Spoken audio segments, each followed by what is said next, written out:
John Galsworthy का नाटक Strife 1909 summary और एग्जाम पॉइंट्स। नाटक 3 एक्ट्स में है और वेल्स की एक tin plate factory Trenchard and company में सेट है। कड़ाके की सर्दी में कई महीनों से चल रही स्ट्राइक ने कैपिटलिस्ट्स और वर्कर्स दोनों को बर्बाद कर दिया है। ये real life Britannia tin plate strike 1900-1901 से इंस्पायर्ड है। गैल्सवर्दी यहाँ क्लास स्ट्रगल, स्टबर्न लीडरशिप और अनकॉम्प्रोमाइजिंग प्रिंसिपल्स की ह्यूमन कॉस्ट दिखाते हैं।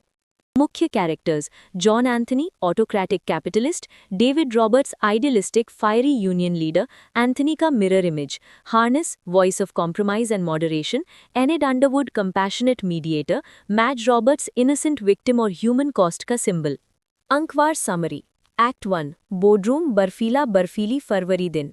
डायरेक्टर्स की मीटिंग में क्राइसिस है। यूनियन लीडर डेविड रॉबर्ट्स के नेतृत्व में स्ट्राइक महीनों से चल रही है।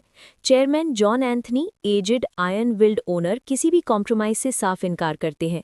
उनका मानना है कि 1 इंच भी झुकना मैनेजरियल अथॉरिटी को हमेशा के लिए खत्म कर देगा। बाकी डायरेक्टर्स, खासकर एडगर एंथनी और प्रैग्मेटिक फ्रांसिस अंडरवुड, सेटलमेंट चाहते हैं। जॉन एंथनी बोर्ड को अपनी हार्ड लाइन पॉलिसी पर मजबूर कर देते हैं। Famous line, there is only one way of treating man, with the iron hand.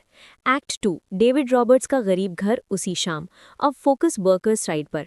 Roberts अपनी बीमार वाइफ मैज के साथ छोटे से कॉटेज में रहते हैं। Trade union official harness moderate voice workers से कंपनी के टर्म्स एक्सेप्ट करने की अपील करता है। रॉबर्ट्स पैशनेटली रिफ्यूज करते हैं। आज कॉम्प्रोमाइज करना आने वाली जनरेशन्स के साथ बिट्रियल होगा। वर्कर्स भूखे हैं, फैमिलीज सफ़र कर रही हैं, फिर भी रॉबर्ट्स के फायरी स्पीचेस उन्हें स्ट्राइक पर बनाए रखते हैं।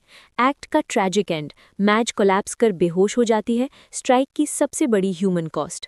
एक्ट 3 फिर बोर्डरूम और फैक्ट्री गेट। कई हफ्ते बाद दोनों पक्ष कंप्लीटली एग्जॉस्टेड है। वर्कर्स वाइव्स फैक्ट्री गेट पर डेस्परेट प्रोटेस्ट करती हैं। डायरेक्टर्स जॉन एंथनी के खिलाफ रिवोल्ट करके हार्नेस के प्रपोज टर्म्स एक्सेप्ट कर लेते हैं। एंथनी रिजाइन कर देते हैं।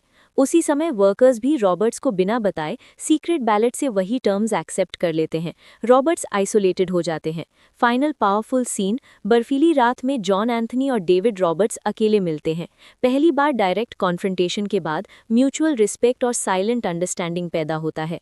दोनों को लगता है कि सामने वाला भी एग्जैक्टली वैसा ही प्रिंसिपल्ड और स्टबर्न है जैसा वे खुद हैं। स्ट्राइक खत्म होती है, लेकिन ट्रेजेडी ये है कि कोई विक्टर नहीं। कंपनी को भारी लॉस, एक औरत की डेथ, फैमिलीज रुइंड, दोनों लीडर्स अपने अपने साइड से rejected.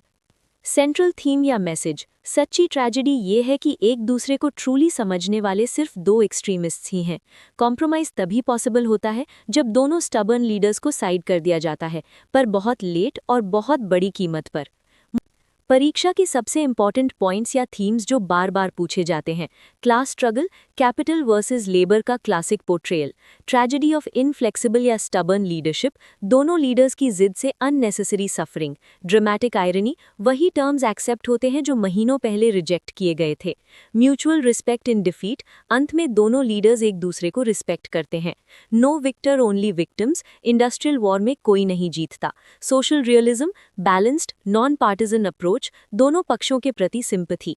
Human cost of strike, women और चिल्ड्रन सबसे ज्यादा सफर करते हैं, मैज की death. Symbolism, snow equals emotional coldness and rigidity, final meeting in snow equals purity of their principles. Criticism of extremism, Galsworthy दोनों तरफ के डॉगमैटिक लीडर्स को वॉर्न करते हैं। Title strife, not just strike but pride और principle से उत्पन्न eternal human conflict. ये नाटक 20th century British social realist drama का मास्टरपीस माना जाता है और BA MA इंग्लिश लिटरेचर में इंडस्ट्रियल ड्रामा, क्लास कॉन्फ्लिक्ट और गैल्सवर्दी के ओवरों के लिए बहुत इंपॉर्टेंट है।